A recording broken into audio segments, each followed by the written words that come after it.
नमस्कार मित्रांनो, नरसिंगे किशोर सेवा मी आरोग्यदूत चॅनलमध्ये मी अक्षय तुम्हा सर्वांचं मनापासून स्वागत करते. मित्रांनो, तुम्ही जर आता माझ्या चॅनलवर नवीन आले असाल तर चॅनलला सबस्क्राईब करा, व्हिडिओला लाईक करा आणि शेअर करायला विसरू नका.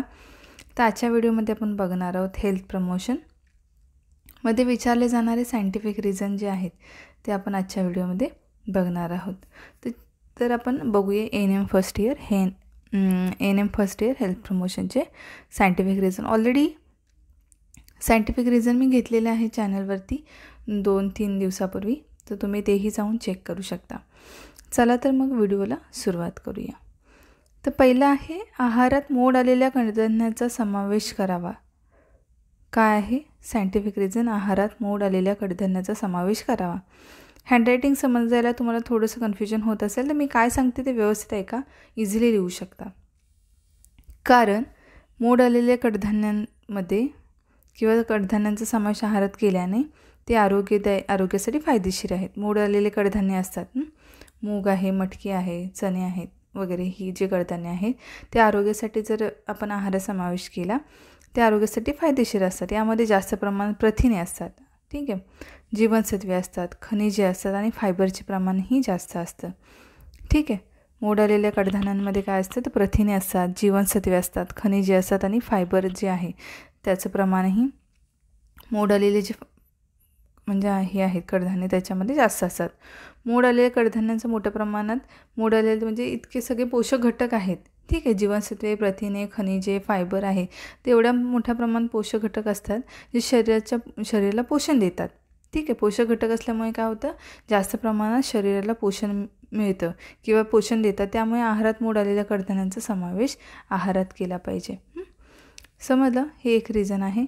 त्याच्यानंतर आहे दुसरं, आपण बघूया उघड्यावर शौचास बसणे आरोग्यास म्हणजे उघड्यावर शौचास बसणे आरोग्यास धोकादायक आहे. का बरं धोकादायक आहे आरोग्यास? कारण उघड्यावर शौचास बसल्याने तेथून बसणाऱ्या माशा या अन्नपदार्थ बसतात. उघड्यावर जेव्हा आपण म्हणजे शौचास बसू त्याच्याने काय होतं तर त्या विस्टेमध्ये ज्या आहेत त्या उघड्यावरच्या माशा ज्या असतात त्या जाऊन मग त्याच माशा अन्नपदार्थावरती, वेगवेगळ्या वस्तूंवरती, बेसिकली अन्नपदार्थ नाही सगळ्या वस्तूंवरती बसतात, अन्नपदार्थावरती पण बसतात. त्या मानवी विष्ठेतील जंतू जे असतात अन्नपदार्थावरती बसतात, सोबत त्या मानवी विष्ठेतील जंतू आहे ते पाण्याद्वारे पिण्याच्या पाण्यात मिसळतात, ठीक आहे. पावसाळ्यात किंवा बाकीच्या वेळेत इथे तुम्ही मेन्शन करू शकता. जे त्या मानवी विष्ठेतील जंतू पाण्याद्वारे पिण्याच्या पाण्यात मिसळतात आणि अनेक आजारांची निर्मिती करतात, ठीक आहे. त्याच्यामध्ये कॉलरा, टायफॉईड, हिपॅटायटिस यासारख्या म्हणजे आजार होतात उघड्यावर शौचाला बसल्याने.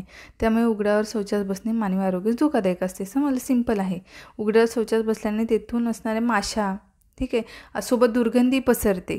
हे एक आहे. उघड्यावर जर इतकी पब्लिक जर शौचास बसली तर त्याच्याने काय होतं, उघड्यावर शौचास बसल्याने दुर्गंधी पसरते, तेथून बसणाऱ्या माशा वगैरे आहेत ते येऊन अन्नपदार्थावरती बसतात त्या ठीक आहे. ते आरोग्यास धोकादायकच आहे, लोकांना आजार होणार, ठीक आहे.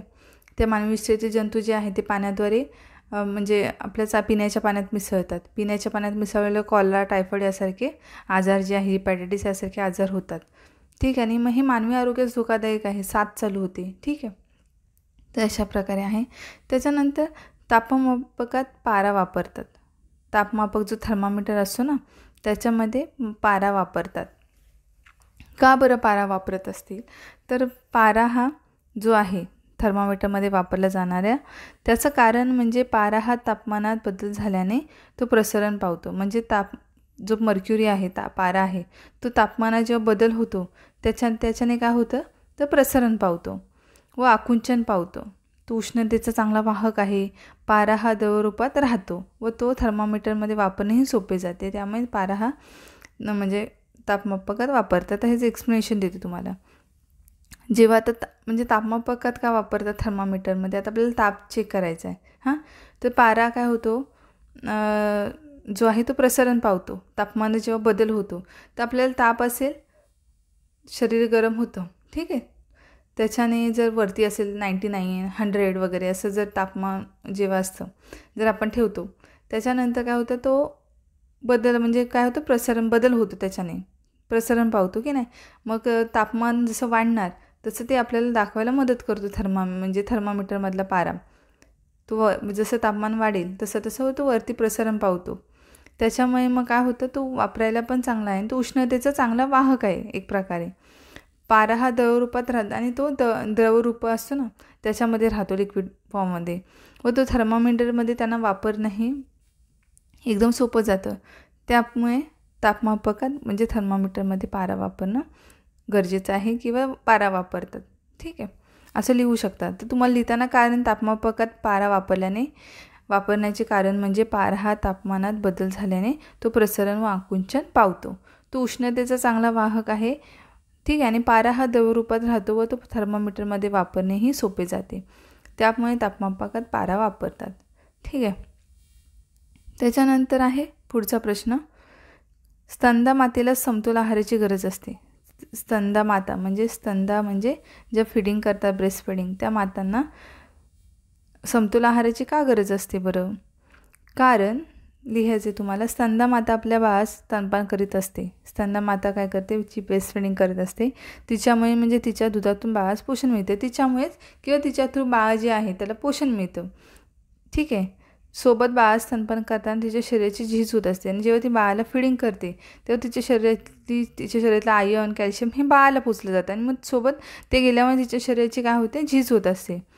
जर स्तंदा मातेचा जर आहार आहे तो पोषक अथवा समतोल नसेल तर तिलाही तिच्या बाळास पोषणाविषयी समस्या निर्माण होतील. जर तिचा आहार आणि तिच्या बाळात म्हणजे तिचा आहारच समतोल नाही आहे, ठीक आहे, चांगला आहार नाही आहे, तर मग काय होईल, तिला समस्या होतील, सोबत तिच्या बाळालाही पोषण जे घटक आहेत ते जाणार नाही आहेत. म्हणून स्तंदा मातेच्या मतेला पोषक आहाराची गरज असते. तुम्हाला लिहिताना कसं लिहायचं आहे, कारण स्तंदा माता आपल्या बाळास स्तनपान करीत असते, तिच्यामुळेच तिच्या दुधातून बाळास पोषण मिळत असते. सोबत बाळास स्तनपान करताना तिच्या शरीराची झीज होत असते. बाळाला जेव्हा फिडिंग करतो आईकडून सगळ्या गोष्टी मिळतात की नाही, ती गरोदर असतानासुद्धा आणि फिडिंग करत असतानासुद्धा. जर स्तंदा मातेचा आहार पोषक अथवा समतोल नसेल तर तिला आणि तिच्या बाळाला पोषणविषयक समस्या निर्माण होतील किंवा पोषण मिळणार नाही. न्यूट्रिशन जे आहेत गरजेचे ते मिळणार, तिने काही खाल्लंच नाही, तिला पोषक आहारच नसेल तर मग तिला मिळणार नाही आणि काय होईल, स्तंदा मातेला समस्या निर्माण होऊन कुपोषणाची एक समस्या निर्माण होते बाळाला. त्याच्यामुळे काय होतं, स्तंदा मातेला समतोल आहाराची गरज असते. ठीक आहे. तर अशा प्रकारे हे 4 सायंटिफिक रिझन होते.